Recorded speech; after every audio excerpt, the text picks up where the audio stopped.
G'day to all my friends and family, and welcome to Jim's 5am Club.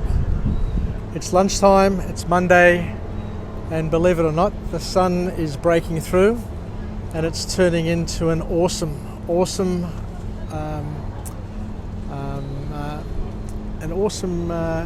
day. That's what I'm trying to say. An awesome autumn Sydney day is what I was trying to get out. So my apologies for stumbling there, but it's just so beautiful here. We've got a lovely southeasterly breeze, a gentle breeze blowing, and the sun is just feeling so warm and nurturing on the face. What I'll do is, because there's a bit of a breeze blowing, I'll just go over here to wharf number 6, to my usual haunt, just to get out of the elements and out of earshot of people, so we can go through and do a book summary and continue along our path of growth and development. And the book that I want to cover today is an absolute cracker, another cracker. I just can't believe how many books there are out there, how many book summaries there are that we're going through, and they're all just as good as the other. And they're just a treasure trove of information, of knowledge, of wisdom that we can all use and incorporate into our daily lives. So the book that I'm going to go through today is entitled Switch, and it's got a dual authorship of Chip and Dan Heath. I've written a book called Switch, and it's all about managing one's behaviours and understanding the tricks and what makes us tick, and to be able to use it to leverage and get more out of our lives. So the author kicks off the book with a nice little quote, and it's a thing that I've always had at the back of my mind, but he's been able to capture it perfectly and make it a subject of his book, where he says that knowledge does not change behaviour. You know, the fact that we know something is not going to change our behaviour. We have all encountered crazy shrinks, obese doctors, and divorced marriage counsellors. And I guess that puts it all into perspective, doesn't it? Because, you know, we've got people out there who are full of knowledge. Now, we've got marriage counsellors who are out there counselling people on their relationships, and yet many of them, you know, have damaged relationships and are divorced. And you often wonder, where is the use of your knowledge if you can't, use it in your own life? You know, we've seen doctors, especially doctors who smoke and who are obese. And you wonder, don't you practice what you preach? So the author then says, well, look, we need to look below the surface and to try and identify, what are the key driving forces behind behavioural change. And the author here talks about 3 key behavioural change forces. The first one is our rational side, our ability to use our rationality to understand what's going on. And then we also have to balance that up with our emotional side, our feelings, and understand that, whilst it's important to understand rationally what needs to happen, to have the knowledge, we also need to manage the emotional side. And the third part of it is the environment in which we operate, which also has a significant influence on our ability to change. So what is it all about? How can we break these things down? So let's have a look at these 3 different driving forces behind behavioural change. The first item on the list is our brain. And our brain can be seen as the thing that directs our rationality or our rational side. And it's a good little metaphor to use, and the metaphor that the author has incorporated is the brain is a rational rider sitting upon an emotional stubborn elephant and trying to direct it. So let's peel the onion and go a little bit deeper and try and get a better understanding about what this rational rider sitting upon an emotional stubborn elephant and trying to direct it is trying to do. So what the author here goes into, and the first structured point to come out of the book, is that we need to basically focus all of our energy on one specific critical aspect of change that we want to make, so that we don't have to sit back and try and decide time and time again what we're doing and why we're doing it.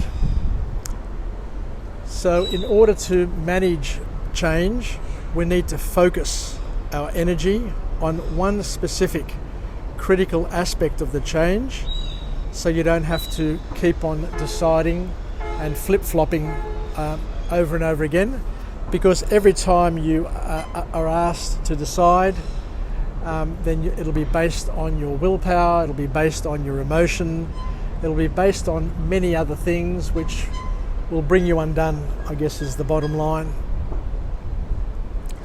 So in terms of our metaphor that we're using here, in terms of the rider on the emotional stubborn elephant, the rider is the rider of your brain is the neocortex, which is the newest rational part. And this part of our brain, according to scientists and science, is really, really good at analysing and weighing up things, but it's absolutely hopeless at managing change, which is something which is really, really good to understand and to appreciate. So what the author says here is that a vague goal, when we have a vague goal, something which is not specific but nebulous and vague, a vague goal goes into analysing overdrive thinking. So what happens is our brain goes into overdrive, thinking of hundreds of possible options and ending up paralysed. It's called analysis paralysis. Because what happens is our brain resists change, but more importantly, what it's actually doing is it's just lacking clarity and not knowing what it needs to do as the next step. So when you're in that sort of situation, you need to take care of the rider first. You need to gain clarity, is the key message from this first point. So what we need to do in order to manage change and to manage our behaviours is that we need to have simple moves and a set of clear instructions for our brain to follow, for our neocortex to follow. An example of this is that if you want to lose weight, rather than having nebulous rules and regulations, the author says that you need to keep it simple. You need to say to yourself, or stick to, a couple of simple rules that'll have the greatest impact, like never drink soda, eat out on weekends, or simply just eat salad for lunch. And if you can stick to those simple instructions, you've got a bigger chance of instituting and affecting behavioural change than if you have a whole stack of decision trees and decision points that you need to meander through and activate at different times. So the next point we're going to look at, so we've just talked about the brain, or our rationality, the rider. Next thing we need to look at is the elephant. And the elephant is the thing which is based or connected to our emotional brain. So the important thing that we need to do is to get our inner elephant going by evoking a powerful emotional response. So we need to leverage our emotion in order to help us get behavioral change happening. So in order to get the elephant moving, the elephant basically cares nothing about logic and rational thought. So even though you've got knowledge, even though you've used your logic and your rational brain to know and say to yourself, this is what I need to do, the rider is sitting on an elephant which cares nothing about logic and rational. It's stubborn, it's emotional, and it's swayed by feelings.